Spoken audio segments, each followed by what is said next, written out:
Hey there, guys. It's Celine. Today is Friday, the 13th of May, 2022. And I want to come out with a Tummo update because there's Intel. Yes, good and very complicated, I think, Intel. So it's been a bit of a hassle getting it all together. It's still kind of not completely obvious in my brain how I'm going to be able to do this. So maybe we will just see how this goes, okay? As I tend to say, I know, I always say that.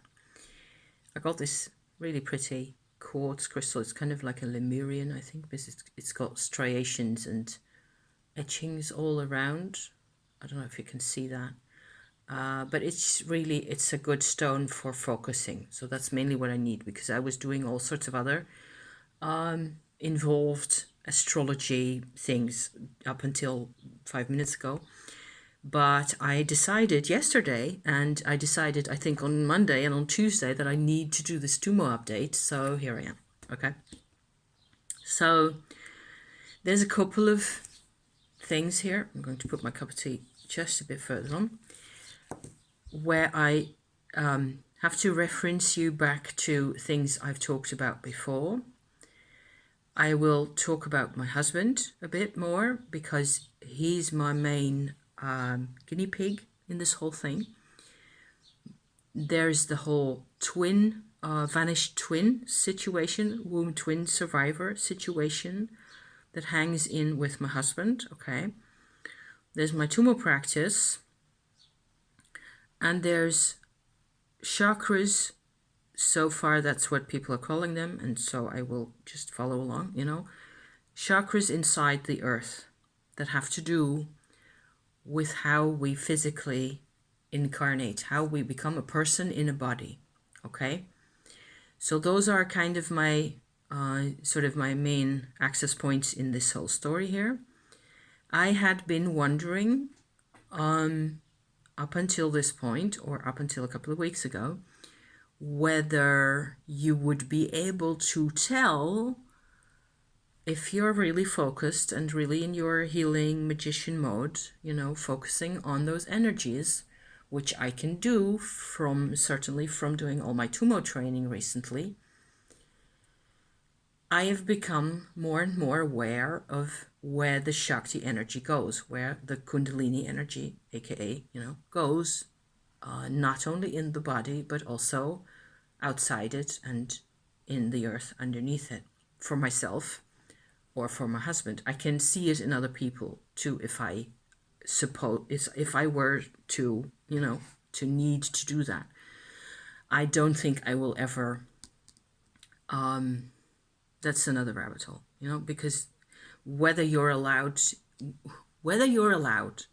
to do an amazing bit of healing for a person that they really need, but they don't want, is a conundrum that is just a whole different rabbit hole right there. Okay, so, but I can see those things these days more and more. I've managed to sort of develop senses for that kind of stuff. There's separate perception for that kind of thing, just like there's perception for crystals and stuff like that. It's the same thing. Some people would just know things, right? It applies in engineering as well, where you can just tell where the glitch is in the thing. Sometimes people do that kind of thing. So for me, it works like this with these energy centers and these chakras and all that kind of stuff. And I was wondering whether you would be able to see a difference or a manifestation of some sort of the vanished twin in the survivor's energy circuitry, right? Makes sense. I think it's a very sensible question. People don't have the same energy patterns. So I've discovered, this is my first bit here, it all kind of ties into the Tummo to the extent that I am using a developed sense of Shakti energy or Tummo energy at that point, because I've trained that. This is what enables me to see the things that I'm telling you about, okay? You need that kind of focus, and I'm sharing the intel with you and just in case, somebody out there actually gets the chance to do this a similar approach, then you can compare notes, and that could be fun. That's why I'm doing this. So I think I can say sort of safely that I've discovered that children, unborn children in the womb, I feel they develop all sorts of energy circuitry, vibrational circuitry, like potential for chakras and meridians and the whole lot. In principle, it's all there. But they only get a personal Shakti, a actual supply of Shakti energy from the earth the moment they're born. So that from that point onwards, they get their energy supply from the earth, and the earth energy kind of takes care of their growth processes from then on. Okay, so as soon as your bottom hits the earth, or your feet hit the earth, like that. There are actually practices that I'm reminded of now. Isn't that in Jewish practice, or maybe in India somewhere, where it's avoided for the child to touch the earth too soon? There's something there. I don't recall exactly what that is about, but there's a culture somewhere in there where it's avoided for the child, the baby, the newborn baby, to be touching the earth too soon. They will avoid having it touch the earth for a day or so, or maybe a bit longer. I don't know. The thing is, up until that point, the child has shared in the Shakti energy that the mother has.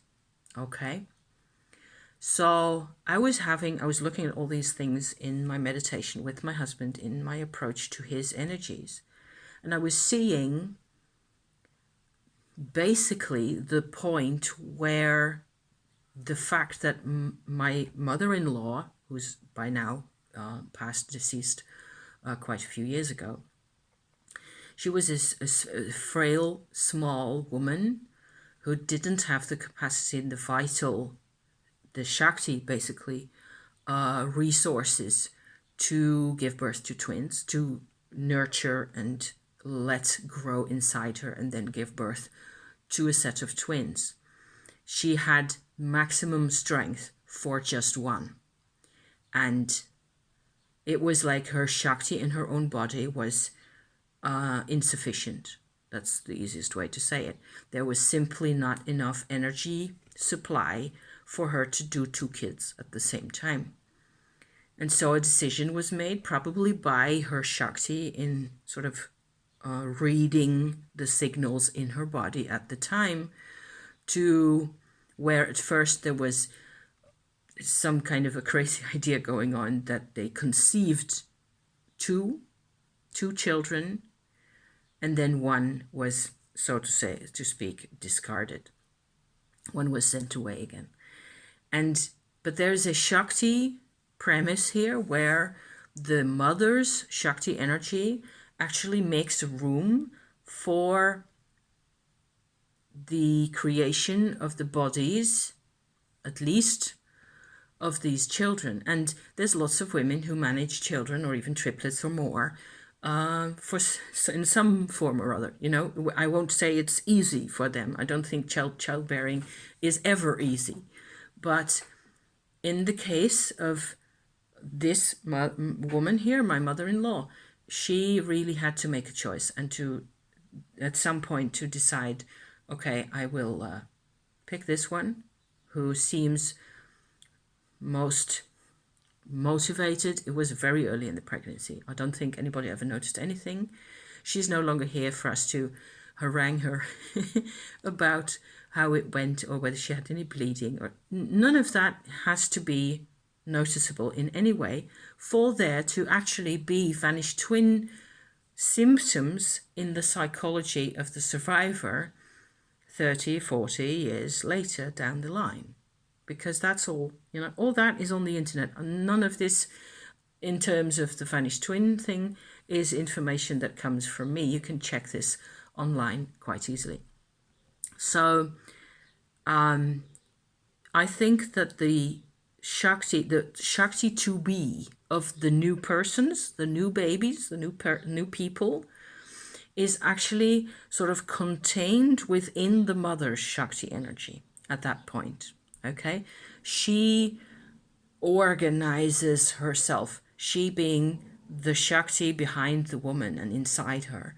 She organizes in such a way as to be able to do this carrying job and this multiplication, this cloning, so to speak, job of generating those new people inside her. And the building of the bodies is a result of that. There's first an energy building and then there's a physical material building, is how I tend to look at it. So the potential Shakti energy, or the room that was made, the how do you put that? Yeah, potential, basically, of the brother, the lost siblings, Shakti energy is in there somewhere. It's like a missing piece of the puzzle, really, on the Shakti level. So I was looking at my husband's earth chakras, okay? So this is another thing I want to go into, because this is where I saw my perception of these things. So far, how I've observed it for myself and for him, is that we get, and names are kind of arbitrary because you have to just decide what to call something. So for me, this is what it looks like. You get 4 chakras under your feet inside the earth. And I'm still continuing to call them chakras because I don't really believe they're chakras. You could argue about that, because they're transformation centers and not expression centers. It's not like my heart chakra does its job in here and that configures the way I emotionally and in terms of connection express myself. It's very much a thing of the body, chakras, okay? Whereas the Shakti transformation inside the body with the Tummo takes place in different centers that lie horizontal in your body like that I've already talked about dozens of times, okay, in my Tummo videos. They're sitting like this, and each time the Shakti goes through those, it sort of goes to a new stage of higher condensation, easier to apply, easier to integrate kinds of energy levels, those kinds of things. That's what happens, and those are called dantians, and it's a Chinese term, but it's less well known than the term chakra. And at the moment, it doesn't even really matter that much what you call it, as long as you know that it's a transformation. There's a level, you get in with some kind of energy and you get out with a different kind of energy. And that's what happens here as well. So in the earth, okay, 4 levels. Right underneath your feet is what I call your earth star chakra, mainly because that's how I learned that's what I learned to call it. It is sort of your root chakra, but less easy to connect to sort of sense and feel. Often because there's a whole lot of blockages. The vibration of the earth star chakra tends to be kind of dull and dark almost, because it's not used to such an extent. You must imagine that all our Shakti processes are and have been for generations slowed down and hindered and prevented from expressing themselves fully. Part of this is patriarchy. Simply patriarchal culture for 2,000 or 3,000 years has done everything to make us, all of us, maladapted or unemotional or you name it. You see where I'm going with this, okay? So our Earth Star Chakra is actually a place where there should be a lot of energy. There should be, because it's where it also, to me, it looks like a whole set of channels in rings around each other like that, with a central middle channel like that, and then just like the dantians look like that, you know, the channels should be open and accessible, and you should, in a manner of speaking, be able to select each and every one and just observe what's going on. Your meridians that sort of distribute energy to all your organs, they come from there, and so on and so forth. It's one very clear system once you get a chance to actually see all that. Underneath the Earth Star, which is basically a sort of a station where everything is prepared to become physical, okay? Before that, there's a whole different world that is mainly only energies. And the body sort of sits in the middle of a whole world of energies, like that is how I tend to look at it. Underneath the Earth Star, you get what I call the tribal chakra. It holds all the information about everybody that you're related to in a direct line, I think. But also siblings, to some extent, I think. Maybe not so much the tribal chakra, in the sense that the tribal chakra really has to do with what you learn also from people who are older than you in your family line. I suppose it really is in the direct line. Yes, I'm being a bit muddled about this, but it's because I hadn't thought about this yet. I think simply parents and grandparents, everyone equally in there. It's just that when I tend to look at this, it is a very big crowd. It's a crowd of people.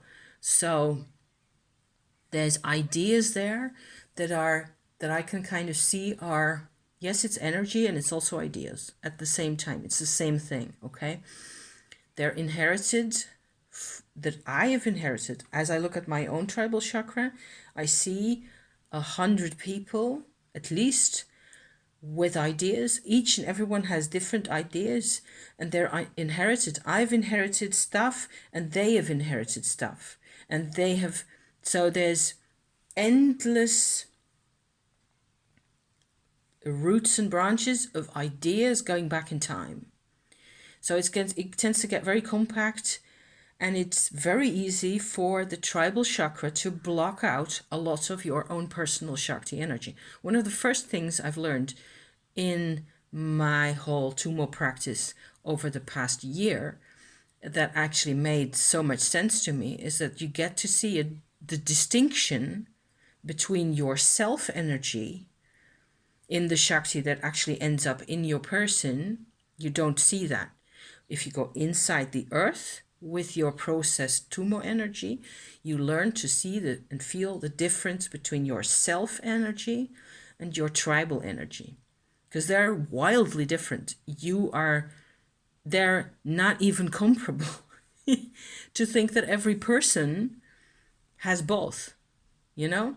You are not your tribe, and your tribe isn't you, which doesn't make the connection to them any smaller or any less significant. I would even tend to say there is such a connection because they are so different, okay? But you need in order to make, I think, at least for me, maybe I should speak for myself only, in order for me to make sense of my life, I have needed to become much more aware of my self energy in contrast to this whole tribal thing going on, so that I would be finally able to tell. And you cannot describe your self energy, thank goodness, because you cannot capture that in a couple of words. It is way bigger and way deeper and way more. There are no words for this kind of thing. Whereas in terms of tribal energy, of course, there's always tribal energy is always the end product of generation upon generation of self energies of other people.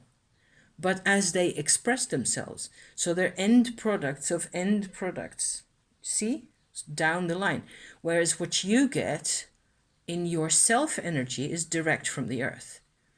So there's a bit of a difference in level right there. So tribal chakra can sit like a huge, massive, thick calzone pizza like that in the middle of all that when you just finished dealing with the earth star and how difficult and dark and painful it can be sometimes. Then there's all this tribal stuff going on. So I am very good at bypassing things like that. I just go down deeper into the earth and I will deal with you later, which is what I tend to, say in those kinds of moments. So I've then also my encounter with these chakras, the next step was the Incarnation Chakra. So that's the third down, okay? Where there's actually apparently a decision made for me to come into a life again. It's an enormously powerful chakra, and it's what I will be talking about in terms of the whole twin situation that I was talking about earlier, remember? Which I will come back to, I promise. I hope this isn't too messy. I'm trying to keep this also visually as simple as possible with, a couple of bracelets and just no images, because this is the only way I can communicate these things, okay? By talking about them. 1, 2, 3, okay? Earth star, tribal, Incarnation Chakra. Underneath that is number 4, the last one that I'm concerned with in any shape or form, recently anyway, which I call the Deep Down Chakra, just for the sake of having a name for it. And it has your connections to past lives as well in there. It actually has vibrational records of some aspects of past lives that are important enough to hold on to hold some kind of information. All that is Shakti. All of it is imagine having only one pencil, and it's the Shakti pencil. It's orange, okay?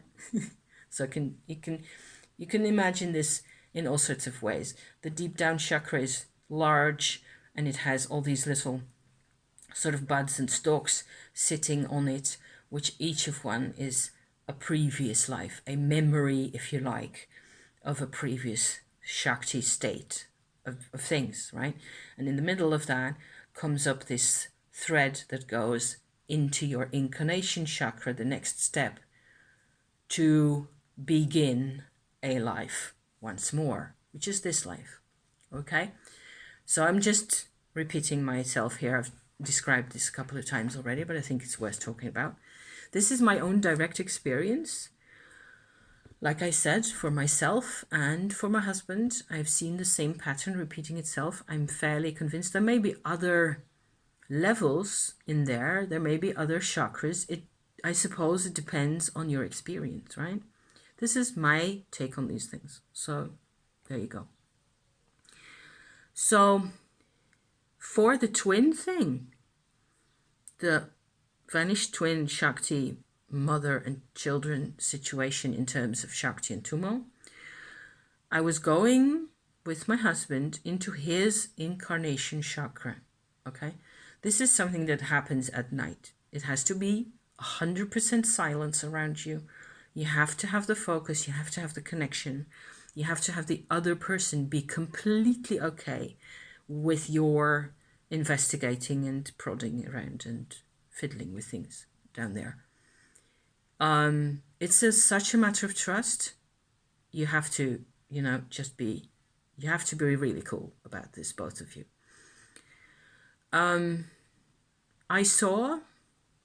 First thing I saw once I got around to doing this was in France on our holiday trip that we did, maybe the first night even, or the second night. I saw his energy. So if this is a coaster, right, the underside of the coaster. If this is your ideal setup for your Incarnation Chakra, go sitting like this. This is the pretty side, but it's also dirty, okay, because I don't wash things enough. Normally you'd have a round shape for your Incarnation Chakra with a sort of a basic blueprint of all the channels that you're going to need at some point. Coming out like so, and then there's the tribal parts, some of those fields that connect into that, and then forward or upward, in this case to your Earth star, everything just starts to go open and bloom and expand, right? But this is your basic shape. For him, it was like this, less than 60%. This was active. This was his right side. Very obviously, the right side of him, okay, so like this, the right side of him had this Shakti fuel coming in to the incarnation at that level. The level that he was conceived, had this. And the part where my hand is was kind of, find me a verb, help find a verb, okay? Subsumed, not active, not activated. Because it is the side, his left side, more than 40% of his Shakti field at that point, his chakra field, had been, and it wasn't like it looked like because his twin disappeared, and so in trauma, some of the Shakti energy in the incarnation had vanished like that. It wasn't like that. It was like there were two at first. This is what it was looking like. This is what the situation of the incarnation chakras inside their mother's Shakti field was like. Probably in her incarnation chakra. She's passed away, so I think that's going to be a tough one even for me to get intel on, to the extent that I can actually see things in here. So maybe I should go like this. This is my husband's chakra thing, the incarnation chakra. This is the disappearing, this makes more sense, doesn't it? The disappearing twin, the little twin brother that went at maybe 2 weeks or so.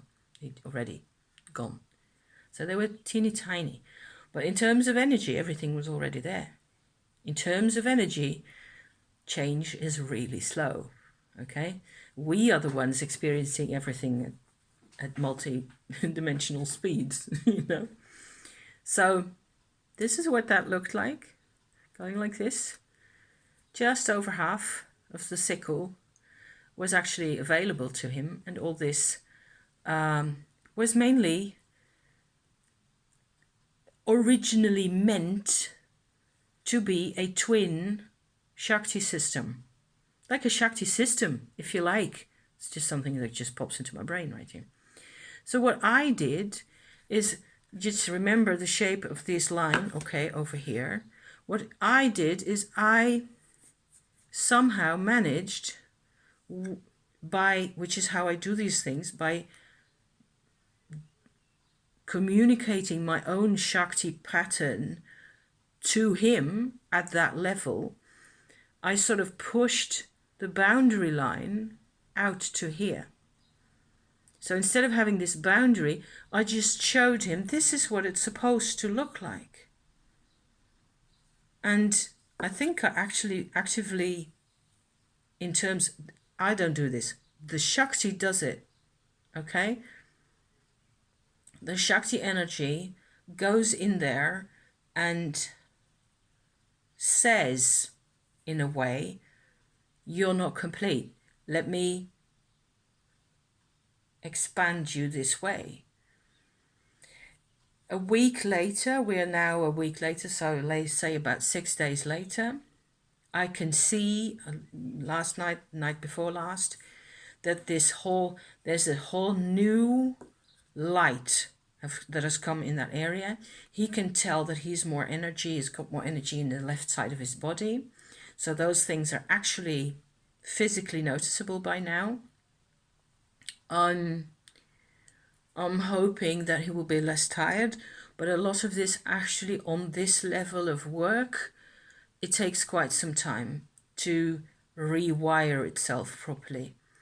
I've noticed already that his tribal chakra, so the next level up, actually had to be sort of pushed out of the way as well.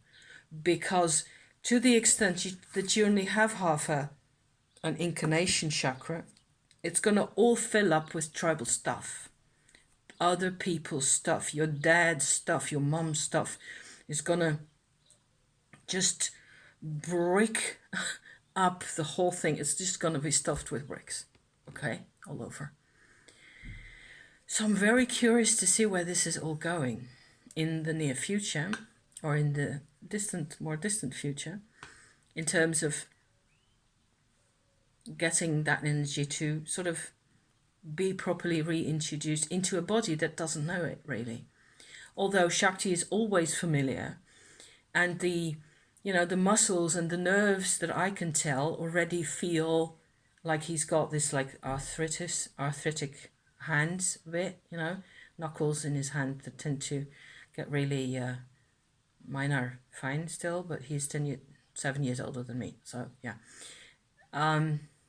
I remember now that certainly his mother also had these really stiff fingers, like these 3 outer fingers where the knuckles were really thick and stiff and painful.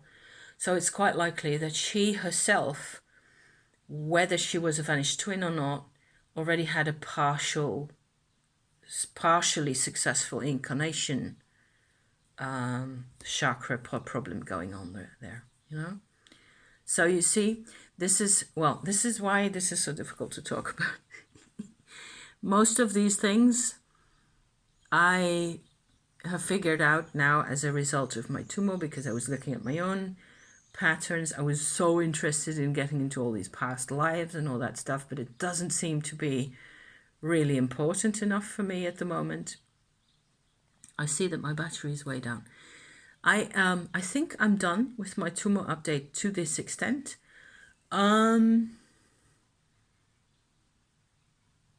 Very curious to see how it goes.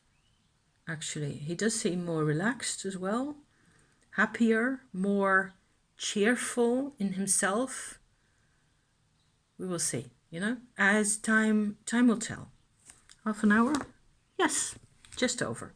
Thank you for watching. I hope this is interesting, because Lord knows you could do all sorts of animations of these things very easily and do it all in 5 minutes instead. It's not my style, okay? So now I'm going to go up and wash my hair, because I've got a dinner date with my husband and his work people. So we're going to have dinner together. Have a nice weekend. See you next time. Okay, ciao for now.